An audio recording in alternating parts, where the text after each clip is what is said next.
पंडित जवाहरलाल नेहरू कितने गहरे या डेप्थ वाले नेता थे, या यूँ कह सकते कितना लचीलापन या रेजिलियंस उनमें था, उसके अनेकों उदाहरण इतिहास में मिलते हैं। लेकिन एक छोटा सा उदाहरण मैं प्रस्तुत करना चाहती हूँ कि वो जो स्वर्गीय राज कपूर हैं, उनकी फिल्मों को बहुत पसंद करते हैं, व्यक्तिशः उनसे उनका अनुराग था।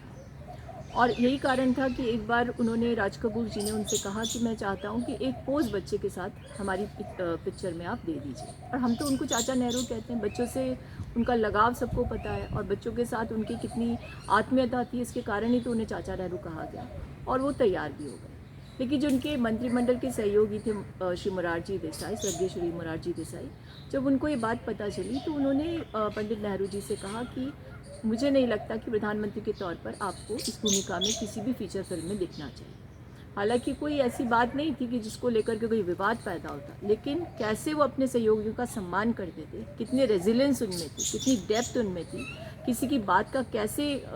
सम्मान करना है और कैसे उनकी बात को रखना है, इसके लिए उन्होंने उस फिल्म में काम करने से मना कर दिया, या उस फिल्म में पोज देने से मना कर दिया। एक तरफ हम आज क्या देखते हैं, हमारे यहाँ आपदा आई हुई है, हमारे यहाँ समस्याएं विकराल रूप ले रहे हैं, लेकिन नेशनल ज्योग्राफिक में हमारे प्रधानमंत्री जी, वर्तमान प्रधानमंत्री जी को घंटों शूटिंग करने में कोई दिक्कत नहीं थी, चाहे वो टेररिस्ट अटैक का सामना इस देश ने किया। हालांकि उसका बाद में उन्होंने राष्ट्रवाद के नाम पर भुना करके और सत्ता प्रतिष्ठान में काबिज हो गए, लेकिन ये फ़र्क इस देश की जनता को समझना पड़ेगा।